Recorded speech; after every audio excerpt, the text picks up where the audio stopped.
ಅನಿರ್ದೇಶ್ಯವ ಪೂರ್ವಿಷ್ಣು ವೀರೋ ಸಂತು ಧನಂಜಯ. ಕಾಮದೇವ ಎಂದರೆ ಕಾಮನು ದೇವನಾಗಿರುವವನು. ಕಾಮಪಾಲಃ ಭಕ್ತರ ಕಾಮನೆಯನ್ನು ಅನುಗ್ರಹಿಸಿ ಕಾಪಾಡುವವನು ವಿಷ್ಣುವಿಗೆ ಕಾಮಪಾಲ ಎಂಬ ಹೆಸರು. ಕಾಮಿ ಕಾಮರೂಪಿಯಾಗಿರುವವ. ಕಾಂತಃ ಅಪ್ರತಿಮ ಕಾಂತಿಯಿಂದ ಶೋಭಿಸುತ್ತಿರುವವ. ಕೃತಾಗಮ ಆಗಮಗಳಿಗೆ ಕಾರಣಕರ್ತ, ಆಗಮ ನಿಯಮಗಳಿಗೆ ಕಾರಣನೂ ಸಹ. ಅನಿರ್ದೇಶವ ಜಾತಿ ಸೂಚನ ಚಿಹ್ನೆರಹಿತ ಶಕ್ತಿಯ ಶರೀರವನ್ನು ಉಳ್ಳವ. ವಿಷ್ಣು ತನ್ನ ಕಾಂತಿಯಿಂದ ಪೃಥ್ವಿ ಹಾಗೂ ಆಕಾಶದಲ್ಲಿ ವ್ಯಾಪ್ತನಾದವ. ವೀರ ಶ್ರೇಷ್ಠನು ಶೂರನು. ಅನಂತಃ ಅನಂತ ಗುಣಶಾಲಿ ಸರ್ವವ್ಯಾಪಿ ನಿತ್ಯನು. ಧನಂಜಯ ಯುದ್ಧಗಳಲ್ಲಿ ಅಪಾರವಾದ ಧನವನ್ನು ಜಯಿಸಿದವನು. ಭಗವಂತನಿಗೆ ಧನಂಜಯ ಎಂಬ ಹೆಸರು ಬಂದಿದೆ. ಬ್ರಹ್ಮಣ್ಯೋ ಬ್ರಹ್ಮ ಕೃದ್ಬ್ರಹ್ಮ ಬ್ರಹ್ಮ ಬ್ರಹ್ಮ ವಿವರ್ಧನಃ. ಬ್ರಹ್ಮ ವಿಬ್ರಹ್ಮಣ್ಯೋ ಬ್ರಹ್ಮಿ ಬ್ರಹ್ಮಜ್ಞೋ ಬ್ರಾಹ್ಮಣ ಪ್ರಿಯಃ. ಬ್ರಹ್ಮಣ್ಯ ವೇದ ಜ್ಞಾನ ತಪಸ್ಸು ಬ್ರಾಹ್ಮಣ ಇವುಗಳ ಬ್ರಹ್ಮ ಎನ್ನುವರು. ಪರಮಾತ್ಮನು ಇವುಗಳಿಗೆ ಹಿತನಾಗಿರುವುದರಿಂದ ಆತನಿಗೆ ಬ್ರಹ್ಮಣ್ಯ ಎನ್ನುತ್ತಾರೆ. ಬ್ರಹ್ಮ ಎಲ್ಲ ವಸ್ತುಗಳ ಸೃಷ್ಟಿಗೆ ಕಾರಣ. ಬ್ರಹ್ಮಕೃತ ಧಾನ್ಯ ತಪಸ್ಸು ಮಾಡುವವ.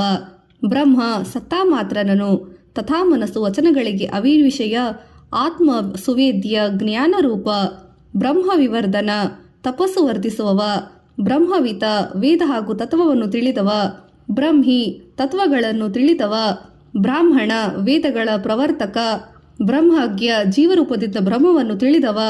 ಬ್ರಾಹ್ಮಣ ಪ್ರಿಯ ಬ್ರಾಹ್ಮಣ ಪ್ರಿಯನೂ ಸಹ ಹೌದು. ಮಹಾಕ್ರಮೋ ಮಹಾಕರ್ಮ ಮಹಾತೇಜ ಮಹೋರಗಃ. ಮಹಾಕರ್ತುರ್ ಮಹಾಯಜ್ವ ಮಹಾಯಜ್ಞೋ ಮಹಾಹವಿಃ. ಮಹಾಕ್ರಮ ಎಂದರೆ ಮಹತ್ತಾದ ನಿಯಮಗಳುಳ್ಳವನು. ವಿಶಾಲವಾದ ಪಾದಗಳಿಂದ ನಡೆಯುವವನು. ಮಹಾಕರ್ಮ ಎಂದರೆ ಬೃಹತ್ತಾದ ಕರ್ಮಗಳನ್ನು ಮಾಡುವವನು. ಮಹಾತೇಜ ಎಂದರೆ ಮಹಾತೇಜಸ್ವಿಯಾದವ. ಮಹೋರಗಃ ಶ್ರೀಕೃಷ್ಣನು ಗೀತೆಯಲ್ಲಿ ತಾನು ಸರ್ಪಣಾಮಸ್ತಿ ವಾಸುಕಿ ಎಂದು ಹೇಳಿದ್ದಾನೆ. ಆದ್ದರಿಂದ ಅದನ್ನು ಶ್ರೇಷ್ಠವಾದ ಸರ್ಪನಾದನು. ಮಹೋರಗ ಎಂದು ಹೆಸರು. ಮಹಾಕರ್ತು ಯಜ್ಞಗಳಲ್ಲಿ ಅಶ್ವಮೇಧ ಯಜ್ಞವು ಶ್ರೇಷ್ಠವಾದದ್ದು. ಆ ಯಜ್ಞವೇ ಪರಮಾತ್ಮ. ಆದ್ದರಿಂದ ಪರಮಾತ್ಮನನ್ನು ಮಹಾಕರ್ತು ಎಂದು ಸಹ ಕರೆಯುತ್ತಾರೆ. ಮಹಾಯಜ್ವ ಲೋಕಗಳ ಹಿತಕ್ಕಾಗಿ ಯಜ್ಞಗಳನ್ನು ಮಾಡುವವನು. ಮಹಾಯಜ್ಞ ಯಜ್ಞಗಳಲ್ಲಿ ಪರಮಾತ್ಮನನ್ನು ಜಪಯಜ್ಞ ಎಂದು ಕರೆಯುತ್ತಾರೆ. ಆದ್ದರಿಂದ ಆತನು ಮಹಾಯಜ್ಞನು. ಮಹಾಹವಿಹಿ ಶ್ರೇಷ್ಠನಾದ ಹವಿಸ್ಸನ್ನು ವಿಶ್ವವೇ ಬ್ರಹ್ಮಭಾವದಿಂದ ಹವಿಸ್ಸಾಗಿ ಅರ್ಪಿಸಲ್ಪಟ್ಟು ಆದ್ದರಿಂದ ಪರಮಾತ್ಮನು ಮಹಾಹವಿಯಾಗಿದ್ದಾನೆ. ಸ್ತವ್ಯ ಸ್ತವ್ಯ ಪ್ರಿಯ ಸ್ತೋತ್ರಂ ಸ್ತುತಿ ಸ್ತೋತಾರಣ ಪ್ರಿಯ ಪೂರ್ಣ ಪೂರಯಿತ ಪುಣ್ಯ ಪುಣ್ಯಕೀರ್ತಿ ರಣಾಮಯ. ಸ್ತವ್ಯ ಎಂದರೆ ಎಲ್ಲರಿಗಿಂತಲೂ ಸ್ತುತಿಸಲ್ಪಟ್ಟವ. ಸ್ತವಪ್ರಿಯ ಸ್ತುತಿಪ್ರಿಯನು. ಸ್ತೋತ್ರಂ ಗುಣ ಪ್ರತಿವಾದಕ ಶಬ್ದರೂಪ ಸ್ತೋತ್ರವೆನ್ನುತ್ತಾರೆ. ಪರಮಾತ್ಮನು ಸ್ತೋತ್ರ ರೂಪಿಯಾಗಿರುವುದರಿಂದ ಸ್ತೋತ್ರ ಎಂಬ ಹೆಸರು. ಸ್ತುತಿ ಗುಣಕೀರ್ತಿ ಗುಣ ಕ್ರಿಯಾರೂಪಿ ಅರ್ಥಾತ್ ಪರಮಾತ್ಮನು ಸ್ತುತಿ ಕ್ರಿಯಾರೂಪ.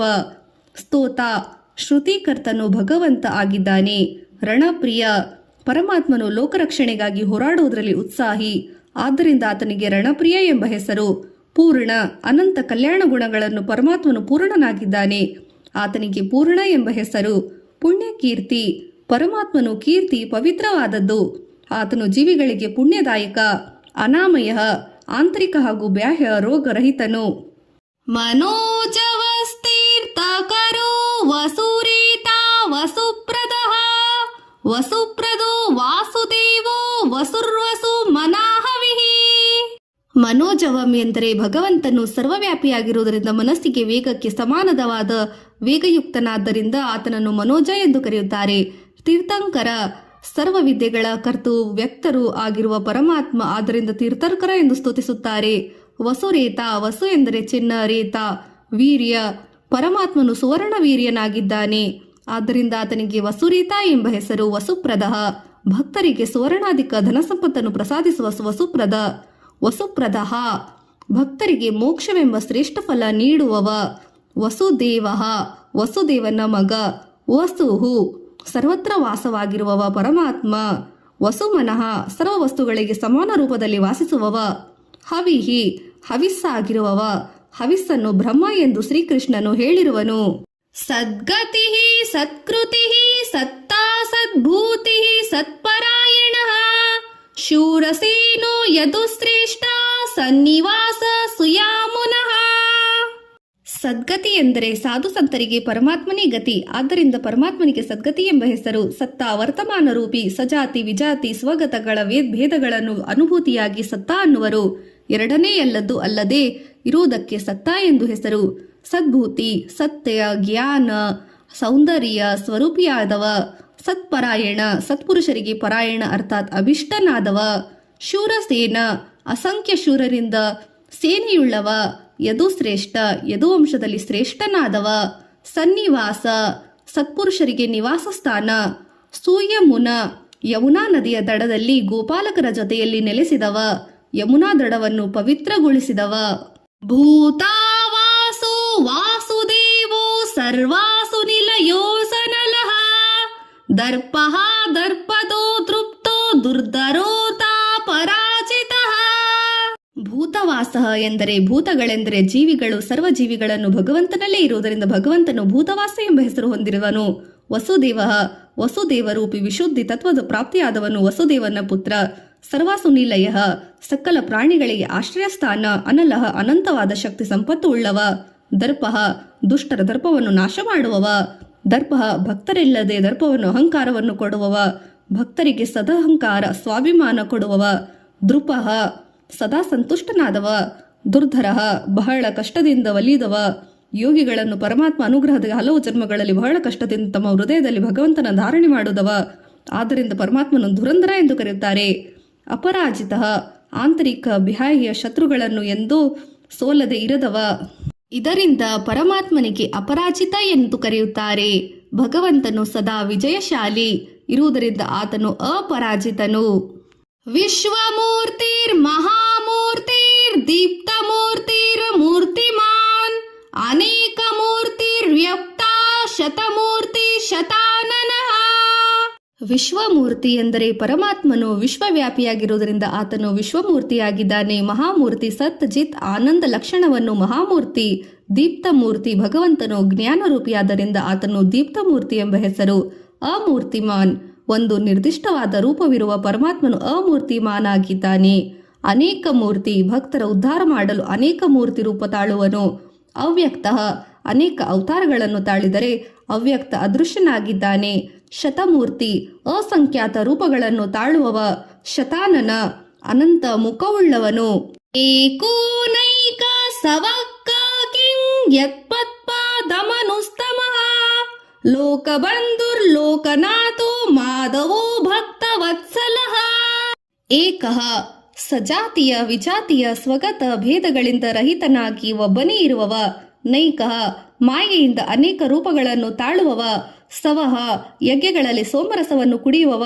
ಕಹ, ಸುಖ ಸ್ವರೂಪಿ ಅಥವಾ ಬ್ರಹ್ಮ ಸ್ವರೂಪಿ. ಕಿಂ, ಎಲ್ಲಾ ಪುರುಷಾರ್ಥಗಳಿಗೆ ರೂಪವಾಗಿರುವವ.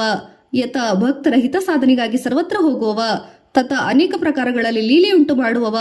ಪದನೋತ್ತಮ, ಯೋಗಿಗಳಿಗೆ ಹೊಂದುವ ಪರಮೋತ್ಕೃಷ್ಟ ಸ್ಥಾನ. ಲೋಕಬಂಧು, ಲೋಕಗಳಲ್ಲಿ ಜೀವಿಗಳಿಗೆ ಬಂಧುವಾಗಿರುವವ. ಲೋಕನಾಥ, ಸರ್ವಲೋಕಗಳನ್ನು ಆಳುವವ, ರಕ್ಷಿಸುವವ. ಮಾಧವ, ಲಕ್ಷ್ಮೀದೇವಿಯ ಪತಿಯಾದವ. ಭಕ್ತವತ್ಸಲ, ಭಕ್ತರ ಮೇಲೆ ಕೃಪೆ ತೋರುವವ.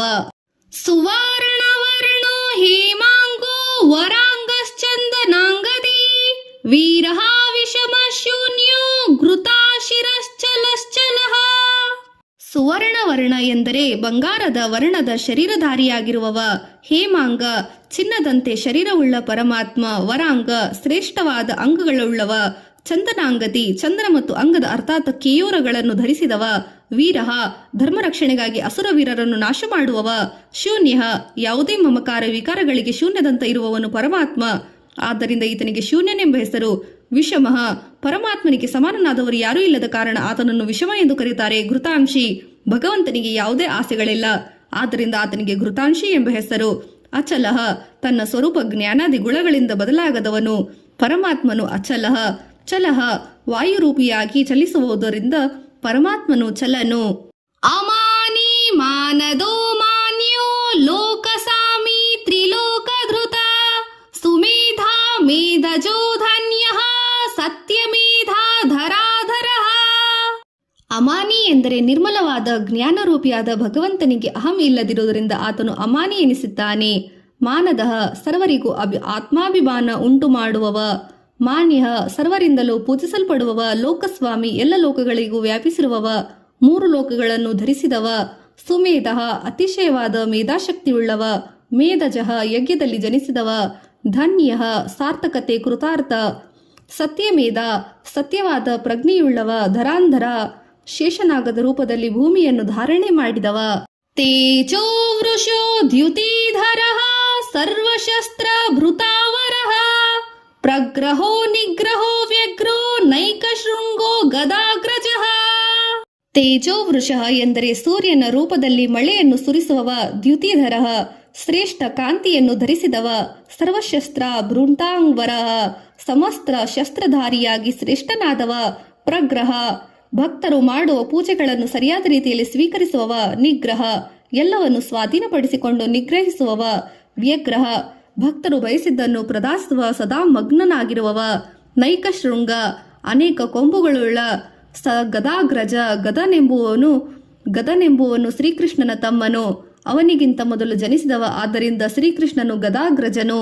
ಚತುರ್ಮೂರ್ತಿಶ್ಚತುರ್ಬಾಹು ಚತುರ್ವ್ಯೂಹಶ್ಚತುರ್ಗತಿ ಚತುರಾತ್ಮ ಚತುರ್ಭಾವ ಚತುರ್ವೇದ ವಿದೇಕಪಾತ್.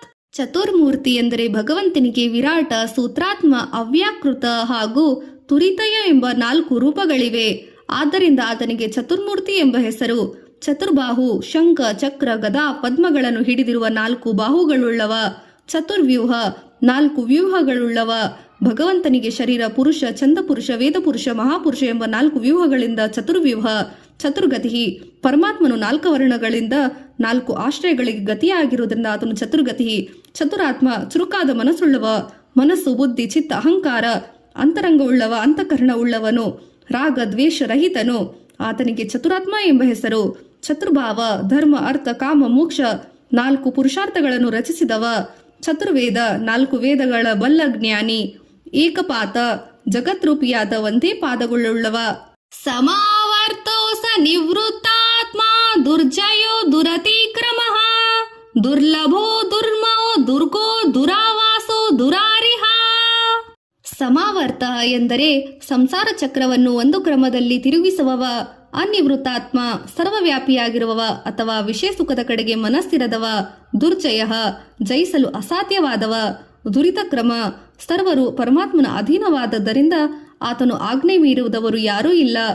ಆದ್ದರಿಂದ ಪರಮಾತ್ಮನಿಗೆ ದುರಿತ ಕ್ರಮ, ದುರ್ಲಭ ಸುಲಭವಾಗಿ ದಕ್ಕದವ, ಅನನ್ಯ ಭಕ್ತಿಯಿಂದ ಮಾತ್ರ ಲಭಿಸಿದವ, ದುರ್ಗಮ ಬಹಳ ಕಷ್ಟದಿಂದ ಅರಿಯಬಹುದಾದ ಒಲಿಯಬಹುದಾದ, ದುರ್ಗ ಕಷ್ಟದಿಂದ ಹೊಂದಲ್ಪಟ್ಟ, ದುರಾವಾಸ ಯೋಗ ಸಾಧನೆ ಮಾಡುವವರು ಸಮಾಧಿ ಸ್ಥಿತಿಯಲ್ಲಿ ಬಹಳ ಪ್ರಯತ್ನದಿಂದ ಭಗವಂತನು ತಮ್ಮ ಹೃದಯದಲ್ಲಿ ನೆಲೆಸಿಕೊಳ್ಳುವವರು.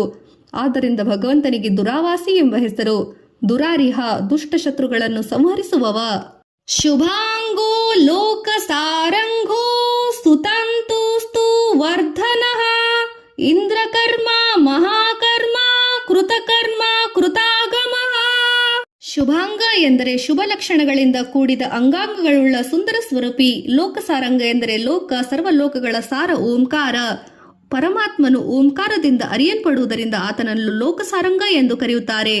ಸುತಂತು ಪರಮಾತ್ಮನು ಶೋಭಾಯಮಾನವಾದ ಪ್ರಪಂಚದಲ್ಲಿರುವುದರಿಂದ ಆತನಿಗೆ ಸುತಂತ ಎಂಬ ಹೆಸರು. ತಂತುವರ್ಧನಃ ಭಗವಂತನು ಈ ಪ್ರಪಂಚವನ್ನು ಬೆಳೆಸುವವ, ಜಗತ್ತನ್ನು ನಾಶಗೊಳಿಸುವವ. ಇಂದ್ರಕರ್ಮ ಇಂದ್ರನ ಕರ್ಮಕ್ಕೆ ಸಮಾನವಾದ ಕರ್ಮಗಳುಳ್ಳವ. ಮಹಾಕರ್ಮ ಭಗವಂತನು ಪಂಚಭೂತಾತ್ಮಕನಾದ ಮಹಾಕರ್ಮಗಳನ್ನು ಮಾಡುವುದರಿಂದ ಮಹಾಕರ್ಮ ಎಂಬ ಹೆಸರು. ಕೃತಕರ್ಮ ಪರಮಾತ್ಮನು ಸರ್ವಕರ್ಮಗಳನ್ನು ಮಾಡಬೇಕಾದ ಕರ್ಮಗಳನ್ನು ಯಾವುದೂ ಇಲ್ಲ. ಕೃತಾಗಮಃ ಪರಮಾತ್ಮನು ಸರ್ವ ಆಗಮಗಳನ್ನು ರಚನಾಕಾರಿಯಾಗಿ ಕೃತಾಗಮ ಎಂಬ ಹೆಸರು.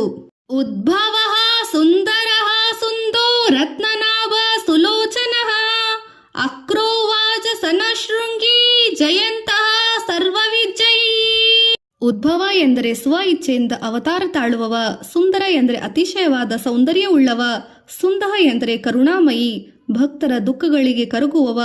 ರತ್ನನಾಭ ಎಂದರೆ ರತ್ನದಂತೆ ಹೊಳೆಯುವ ಸುಂದರವಾದ ನಾಭಿಯುಳ್ಳವ. ಸುಲೋಚನ ಸುಂದರವಾದ ಕಣ್ಣುಗಳುಳ್ಳವ. ಅಕ್ರ ಬ್ರಹ್ಮಾದಿ ದೇವತೆಗಳಿಂದ ಪೂಜಿಸಲ್ಪಟ್ಟವ. ವಾಚಸ್ಸನಃ ಬೇಡವರಿಗೆ ಅನ್ನವನ್ನು ನೀಡುವವ, ಬೇಡುವವರಿಗೆ ಅನ್ನ ನೀಡುವವ. ಶೃಂಗಿ ಪ್ರಳಯ ಕಾಲದಲ್ಲಿ ಮಹಾನ್ ಕೋಡುಗಳಿಂದ ಮತ್ಸ್ಯರೂಪವನ್ನು ತಾಳಿದವ. ಜಯಂತಹ ಸರ್ವರನ್ನು ಸುಲಭವಾಗಿ ಜಯಿಸುವವ, ಜಯಕ್ಕೆ ಕಾರಣಕರ್ತ, ಸರ್ವವಿಜಯಿ, ಆಂತರಿಕ ಬಾಹ್ಯ ಶತ್ರುಗಳನ್ನು ಜಯಿಸಲು ಸಾಮರ್ಥ್ಯವುಳ್ಳವನು. ಸುವರ್ಣ ಬಿಂದು ರಕ್ಷೋಭ್ಯೋ ಸರ್ವವಾಗೀಶ್ವರೇಶ್ವರಃ ಮಹಾವೃತೋ ಮಹಾಗರ್ತೋ ಮಹಾಭೂತೋ ಮಹಾನಿಧಿ. ಸುವರ್ಣ ಬಿಂದು ಎಂದರೆ ಪರಮಾತ್ಮನ ಬಿಂದುಗಳು, ಅಂದರೆ ಅಂಗಾಂಗಗಳು ಸುವರ್ಣವಂತೆ ಹೊಳೆಯುತ್ತದೆ. ಈತನಿಗೆ ಸುವರ್ಣ ಬಿಂದು ಎಂಬ ಹೆಸರು. ಅಕ್ಷೋಭ್ಯ ಎಂದರೆ ವಿಷಯಾದಿ ವಿಕಾರಗಳನ್ನು ಕ್ಷೋಭೆಗೊಳಗಾಗದವ. ಸರ್ವವಾಗೀಶ್ವರ ಬ್ರಹ್ಮ, ಬೃಹಸ್ಪತಿ, ಸರಸ್ವತಿ, ವಾಗಿ, ಆದಿವಾಗೀಶ್ವರಿಗೆ ನಾಯಕರು. ಮಹಾವೃತ, ಮಹಾವೃತವೆಂದರೆ ದೊಡ್ಡ ಸಾಗರ. ಯೋಗಿಗಳು ಮಹಾನಂದವೆಂಬ ಸಾಗರವಂತೆ ಮುಳುಗಿ ವಿಶ್ರಮಿಸಿ ಸುಖದಿಂದ ಇರುತ್ತಾರೆ. ಆದ್ದರಿಂದ ಭಗವಂತನಿಗೆ ದೊಡ್ಡ ಸಾಗರ ಆನಂದ ಸಾಗರನಾಗಿದ್ದಾನೆ. ಮಹಾಗರ್ತ, ದಾಟಲು ಕಷ್ಟ ಸಾಧ್ಯ ಮಾಯೆಯುಳ್ಳವನು. ಗರ್ತವೆಂದರೆ ಕಂದಕ, ರಥವೆಂಬ ಅರ್ಥ. ಆದುದರಿಂದ ಭಗವಂತನಿಗೆ ಮಹಾಗರ್ತ, ಮಹಾರಥ. ಮಹಾಭೂತ, ಭೂತ, ಭವಿಷ್ಯ, ವರ್ತಮಾನ ಕಾಲಗಳಲ್ಲಿ ಅತೀತನಾದ ಕಾಲಾತೀತ. ಮಹಾನಿಧಿ, ಸರ್ವಭೂತಗಳಿಗೆ ಆಶ್ರಯಸ್ಥಾನ, ಅಪಾರವಾದ ನಿಧಿಯುಳ್ಳವ. ಕುಮುದಃ ಕುಂದರಃ ಕುಂದಃ ಪರ್ಜಯಃ ಪಾವನೋ ಸನಲೆ ಅಮೃತಾಂಶೇಷು ಮೃತವಪು ಸರ್ವಜ್ಞ ಸರ್ವತೋಮುಖಃ. ಕುಮುದಃ ಎಂದರೆ ಭಾರವನ್ನು ಇಳಿಸಿ ಪೃಥ್ವಿಯನ್ನು ಸಂತೋಷಗೊಳಿಸುವವ.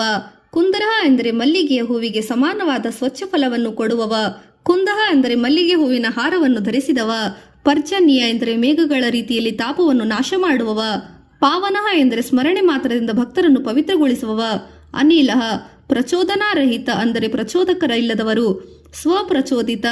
ಅಮೃತಾಂಶ ದೇವತೆಗಳಿಗೆ ಅಮೃತವನ್ನು ಕುಡಿಸಿದವ. ಅಮೃತವಪು ಮೃತ್ಯು ಧರ್ಮವನ್ನು ರಹಿತವಾದ ಶರೀರ, ಮರಣವಿಲ್ಲದವ. ಸರ್ವಜ್ಞ ಸರ್ವ ವಿಷಯಗಳನ್ನು ಬಲ್ಲಿದವ. ಸರ್ವತೋಮುಖ ಎಲ್ಲ ಕಡೆಗಳಲ್ಲೂ ಮುಖವುಳ್ಳವನು.